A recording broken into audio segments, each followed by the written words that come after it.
This is day 11. You can see my skin's looking very calm. So yeah, we just keep going on, and today it's going to be a short little episode and basically just talking a little bit about some clarification into fruits and just to show how sort of in depth this can go in terms of your healing. The further you go, how do I explain it? The further you go, the more that you want to get healed, the more attention you need, conscious attention you need to pay towards everything you're doing, and all the small little details start to count. Another healing smoothie. But today I want to explain a few things that I haven't explained before. I might have mentioned in a previous video that citrus fruits contain citric acid, and citric acid is very acidic. It will cause issues with most people with eczema unless you already have quite a strong gut and your symptoms are not so severe. But for most people with chronic symptoms who've been suffering for a while, or even if you're just having a flare-up, avoid citrus fruits. However, there are two fruits in particular I want to talk about that tend to also cause issues, and they are pineapple and strawberries. Now, strawberries are very high in vitamin C, and I've got pineapple juice here, and pineapples are also very high in vitamin C. Now, these are amazing fruits. Don't get me wrong, they have a lot of phenolic compounds, anti-inflammatory compounds, antioxidizing compounds, you name it, phenolic acids, etc., etc. But if you have a very sensitive gut, or if your symptoms are really problematic, you actually want to stay away from pineapples and strawberries. Why? Because they are very high in vitamin C. And now, vitamin C is not a problem. Please don't get that the wrong way around. But ascorbic acid is another name for vitamin C. And without fiber, if you have a vitamin C supplement and it's in powder form, it's going to cause issues. You need the fiber, just like you need the fiber from fruits to prevent any damage to your gut from sugar.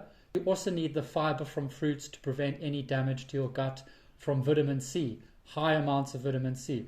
Both strawberries and pineapples are high sources of vitamin C. That's why in the beginning, or if you're a tough case like I am, you want to just be a little bit cautious with those fruits. That being said, my gut's a little bit healthier now, so I'm incorporating some strawberries. Blueberries are full of antioxidants and healthy fruit sugars and excellent fiber. These are actually great for your skin, blueberries as well. Blackberries have more nutrients. They're a super berry, but blueberries are also useful, especially for exercise. Now, if you're healing yourself and you want to be extra cautious, I don't advise putting honey in. It's high in glucose. I'm just going to put in a teaspoon now, but I wasn't putting in for the first week of healing. I put in a bit now because I've just done a 15-kilometer run and I want to get a little bit of liquid calories.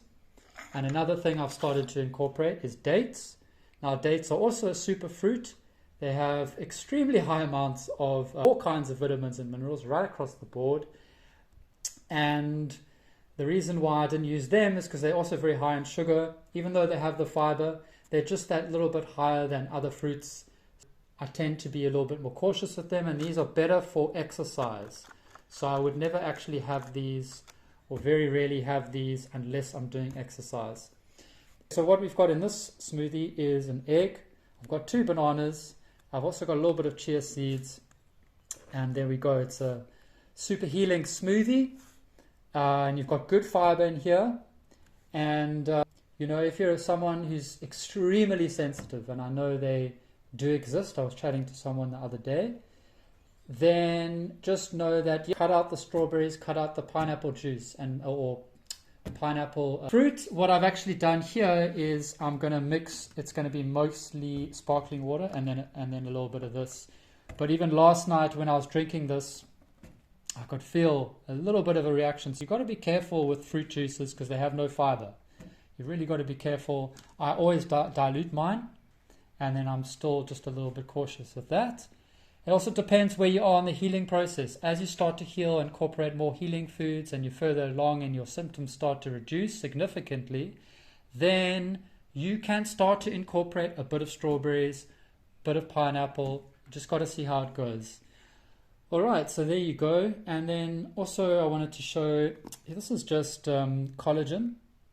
Now, what makes this collagen good, and I encourage you, because there's a lot of collagen products that are not good, just whenever you go, you buy anything, you must always look at the back. I was very specific with what these ingredients are, and what this is just pure collagen from beef, bovine collagen, and it's fortified with vitamin C. The reason for that is because vitamin C helps with the uptake of collagen. In other words, if you don't have vitamin C with the collagen, it's not as effective. It doesn't get absorbed into your body as well. The biotin, as I've explained before in another video, is B7. I think I mentioned that cauliflower is a good source of biotin, and biotin helps to make your skin, hair, nails thicker and stronger. And this other compound, which I haven't researched, which I'm going to, it's CoQ10. That's something new for me to check out, but I thought I'd get this because it has no additives. It's a neutral flavor. There's no flavor or anything. It's just the raw ingredients. So I'm going to put some of that in here, and that's going to be my post-workout healing smoothie.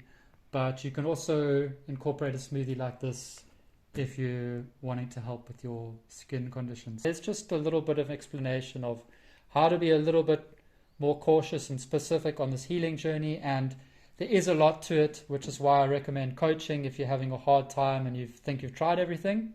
My book just kind of gives you everything you need to know, and even though most of that information is in there, it's about 100 pages, so it's easy to miss the point that I've made. Anyway, that's it for today. Hope you guys are good.